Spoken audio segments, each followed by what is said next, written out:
नमस्कार, नक्षत्र दुनिया चैनल में आप सभी का हार्दिक स्वागत है। मित्रों, आज के वीडियो में हम कुंडली के पंचम भाव पर विचार करेंगे और इसके अलावा पंचमेश के कुंडली के 12 भावों में क्या फल होते हैं इस पर चर्चा करेंगे। चीज़ों को सरल और आसान तरीके से लेने का प्रयास किया गया है। यदि आप चैनल पर नए हैं तो चैनल को सब्सक्राइब अवश्य करें और वीडियो ज्ञानवर्धक लगे तो लाइक जरूर करें। आइए शुरू करते हैं। मित्रों, कुंडली का पंचम भाव शिक्षा और संतान के भाव के नाम से इसे जाना जाता है, जैसा आप जानते हैं। ठीक है, धर्म का भाव भी यही है। ननिहाल पक्ष का विचार करना हो, हृदय रोग का विचार करना हो, टेक्निकल एजुकेशन के बारे में चर्चा करनी हो, भाग्य को समझना हो, भाग्य के लिए हालांकि धर्म भाव है लेकिन कुंडली का पंचम भाव भी इसके लिए देखा जाना चाहिए।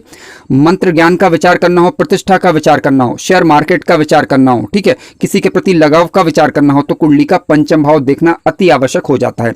मांगलिक कार्यों का विचार करना हो तो कुंडली का पंचम भाव देखा जाता है। याददाश्त शक्ति किस प्रकार की रहेगी जातक की, सृजनशीलता जातक के अंदर किस प्रकार की रहेगी तो कुंडली का पंचम भाव देखना आवश्यक हो जाता है। संगीत इत्यादि क्षेत्रों में जातक की रुचि है या नहीं, इसके लिए कुंडली का पंचम भाव देखना अति आवश्यक हो जाता है। और पंचमेश की स्थिति पर भी हमें विचार करना होता है। तो कुंडली का पंचम भाव अपने आप में काफी सारे रहस्यों को समेटे हुए है।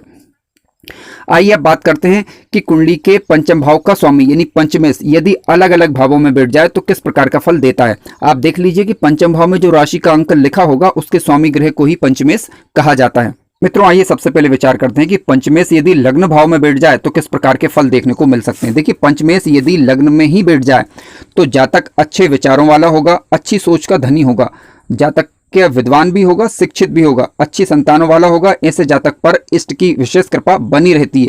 प्रेमी स्वभाव होगा जातक का, दूरदृष्टा होगा यानी दूर की सोच रखने वाला जातक होता है। गहरी सोच होगी, धार्मिक प्रवृत्ति का होगा यानी समस्त सुखों का भोग करेगा। अब यहाँ पर आप देख लीजिए कि लग्न भाव में अन्य ग्रहों की उपस्थिति पर विचार कर लें और लग्नेश की स्थिति क्या है ये देख लीजिए। यदि लग्न और लग्नेश मजबूत हुए और पंचमेश की लग्नेश से तात्कालिक मित्रता हुई तो ये पंचमेश काफी अच्छे रिजल्ट जातक को देता है। इसके अलावा पंचमेश यदि लग्न भाव में बैठ जाए तो ऐसी परिस्थिति में जातक धार्मिक प्रवृत्ति का भी होगा और साथ साथ जातक की जो संतान होगी वह भी धार्मिक किस्म की होती है। मित्रों, आइए विचार करते हैं कि पंचमेश यदि कुंडली के धन भाव यानी दूसरे भाव में बैठ जाए तो किस प्रकार के फल देखने को मिल सकते हैं। देखिए, कुंडली का दूसरा भाव जिसे धन भाव के नाम से भी जाना जाता है, कुटुंब का विचार हम यहीं से करते हैं, वाणी का विचार हम यहीं से करते हैं।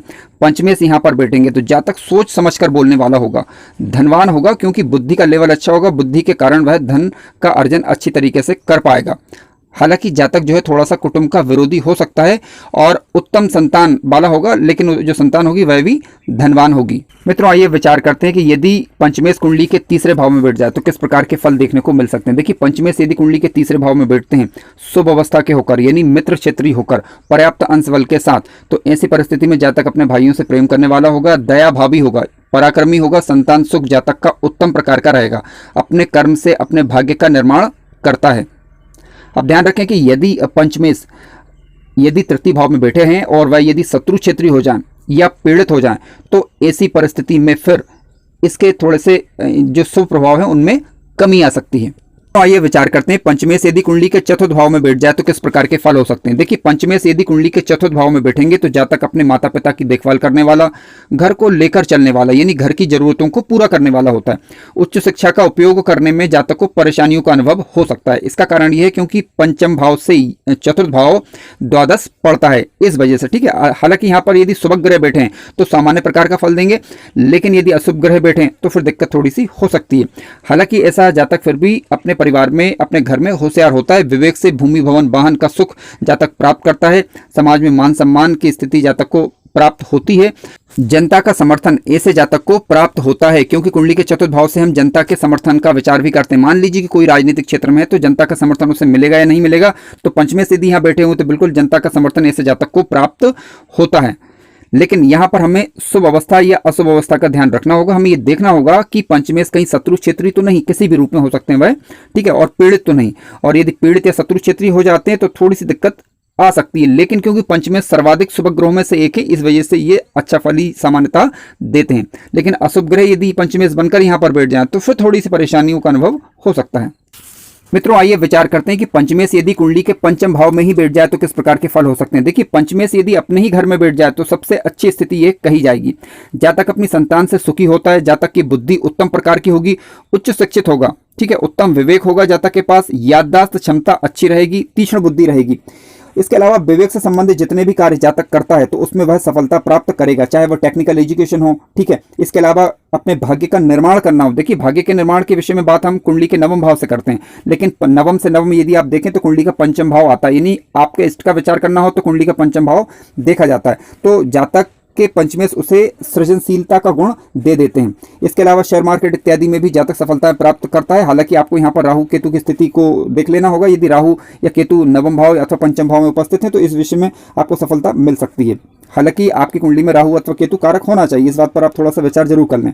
जातक के अंदर कलात्मक गुण होता है, गहरी सोच होती है जातक की, ठीक है। इसके अलावा उच्च शिक्षा के लिए जातक प्रयत्न करता है तो सफलता प्राप्त कर लेता है। ग्रहों का बल जरूर देख लें लेकिन इसके लिए, ठीक है, फेलोशिप इत्यादि जातक को प्राप्त हो सकती है, इसकी संभावना बन जाती है। पंचमेश के अलावा बुध ग्रह की स्थिति और गुरु ग्रह की स्थिति पर भी थोड़ा सा विचार अवश्य करें। पंचमेश यदि कुंडली के छठे भाव में बैठ जाए तो देखिए किस प्रकार के फल हो सकते हैं। पंचमेश यदि शुभ अवस्था के होकर बैठे हुए हैं, यानी मित्र क्षेत्रीय होकर बैठे हुए हैं पर्याप्त अंश बल के साथ, तो शत्रु पर विजय जातक प्राप्त करता है। नौकरी इत्यादि कार्यों में जातक को आसानी होती है। प्रतियोगिता परीक्षाओं में निकालने में जातक को आसानी रहती है, ठीक है, क्योंकि छठे भाव से हम कंपटीशन इत्यादि क्षेत्रों का विचार भी करते हैं। अब नौकरी में किस हद तक जातक को सफलता मिलेगी तो इसके लिए शनि ग्रह की स्थिति पर विचार करें और षष्ठेश की स्थिति को देखें और लग्नेश को देखें, ठीक है, तभी इस विषय में कुछ कहा जा सकता है। इसके अलावा सूर्य की स्थिति पर भी हमें विचार करना होता है। लेकिन मान लीजिए पंचमेश यहाँ पर शत्रु क्षेत्रीय होकर बैठ गए, निर्बल भी हो गए और साथ साथ पीड़ित भी हो गए, तो क्या होगा? जातक शत्रुओं के द्वारा परेशान रह सकता है, रोगी हो सकता है, संतान के साथ जातक के रिश्ते अच्छे ना हो, इस प्रकार की संभावनाएं बनती हैं। मित्रों आइए अब चर्चा करते हैं कि पंचमेश यदि कुंडली के सातवें भाव में बैठ जाए तो किस प्रकार के फल हो सकते हैं। देखिए कुंडली का सप्तम भाव दाम्पत्य सुखों का भाव है, साझेदारी का भाव है, व्यापार का भाव है।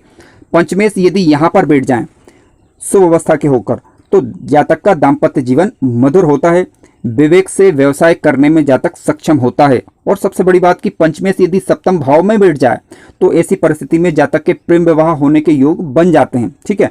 बौद्धिक कार्यों से जातक को लाभ प्राप्त होता है, यानी कुल मिलाकर पंचमेश यदि सप्तम में बैठ जाए तो मैक्सिमम रिजल्ट जातक को अच्छे ही प्राप्त होंगे। केवल पंचमेश यहाँ पर पीड़ित अथवा शत्रु क्षेत्री नहीं होना चाहिए।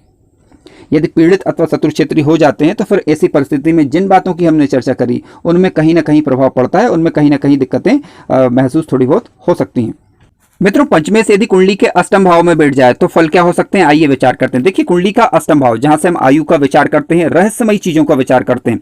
पंचमेश क्योंकि कुंडली के सर्वाधिक शुभ ग्रह हैं, यदि ये यहाँ पर बैठेंगे शुभ होकर, शुभ होने का मतलब है या तो शुभ ग्रह हो अथवा कोई भी ग्रह यदि पंचमेश बन रहा है तो वह शुभ अवस्था के यानी मित्र क्षेत्रीय हो सकते हैं, खुद की राशि के हो सकते हैं या उच्च राशि के हो सकते हैं, ठीक है। तो क्या होगा, जातक षड्यंत्रकारी की पहचान करने में सक्षम होता है, यानी कोई व्यक्ति यदि जातक के खिलाफ षड्यंत्र करने का प्रयास करेगा तो वह उसे पहचानने में सक्षम होगा।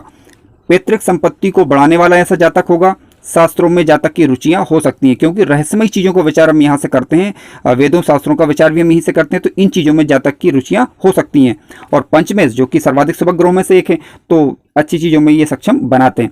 अब मान लीजिए कि पंचमेश यदि कोई अशुभ ग्रह बनकर बैठ जाए, कोई अशुभ ग्रह और वह पंचमेश बन जाए या फिर शत्रु क्षेत्रीय हो जाए या पीड़ित हो जाए, ठीक है पंचमेश, तो क्या होगा, रहस्यमयी चीजों में भरोसा करने वाला होगा, यानी जातक अंधविश्वासी भी हो सकता है फिर ऐसी स्थिति में।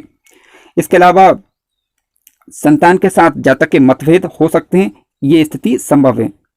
मित्रों आइए विचार करते हैं पंचमेश यदि कुंडली के नवे भाव यानी भाग्य भाव में बैठ जाए तो किस प्रकार के फल हो सकते हैं। देखिए कुंडली का नवा भाव जिसे भाग्य भाव के नाम से भी हम जानते हैं, पिता का भाव भी यही है। अब यदि पंचमेश यहाँ पर बैठेंगे तो जातक धर्म के अनुसार आचरण करने वाला होता है, धार्मिक यात्राएं जातक करता है जीवन काल के दौरान, ठीक है। जातक प्रसिद्ध होगा, पिता की कीर्ति को फैलाने वाला होगा, धर्म की पताका लहराने वाला होगा। जातक को उत्तम संतान सुख प्राप्त होगा और अपनी बुद्धि से अपने भाग्य का उदय करने में सक्षम होता है। सबसे बड़ी बात तो ये क्योंकि पंचमेश आपके इष्ट हैं और इष्ट यदि धर्म भाव यानी भाग्य भाव में बैठ जाए तो आपको अपने इष्ट का साथ मिलता है। तो कुल मिलाकर कहने का मतलब यह है कि पंचमेश की स्थिति नवम भाव में सर्वाधिक सुखदायी है। अब यदि ये शत्रु क्षेत्रीय हो जाएं तब भी, या नीच राशि के हो जाएं तब भी, या वक्री हो जाएं तब भी, पंचमेश का धर्म भाव के अंदर जातक को सर्वाधिक शुभ रिजल्ट ही मिलता है। हालांकि यदि शत्रु क्षेत्रीय नीच राशि के हो जाएं किसी कारणवश तो ऐसी परिस्थिति में उसमें थोड़ी कमी अवश्य आ सकती है, लेकिन प्रभाव उत्तम ही रहता है।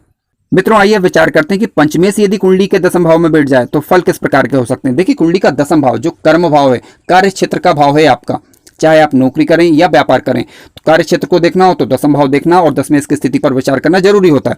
पंचमेश यहाँ पर बैठ जाते हैं तो जातक अपनी बुद्धि का प्रयोग कार्य क्षेत्र के अंदर करता है, जिसके कारण वह समाज में मान सम्मान और तरक्की भी अर्जित करता है, कार्य क्षेत्र के अंदर भी तरक्की अर्जित करता है।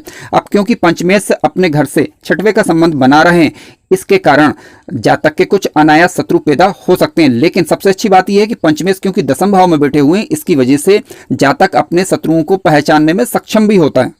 मित्रों आइए अब विचार करते हैं कि पंचमेश यदि कुंडली के एकादश भाव यानी लाभ भाव में बैठ जाए तो फल क्या हो सकते हैं। देखिए, कुंडली का लाभ भाव जहां से हम बड़े भाई बहनों का विचार भी करते हैं, इसके अलावा जीवन में प्राप्त होने वाली उपलब्धियों का विचार करते हैं, ठीक है, मंत्र सिद्धि का विचार करते हैं, इसके अलावा किसी कार्य से हमें लाभ होगा या नहीं होगा, यानी आय का विचार हम प्रमुख रूप से कुंडली के एकादश भाव से करते हैं।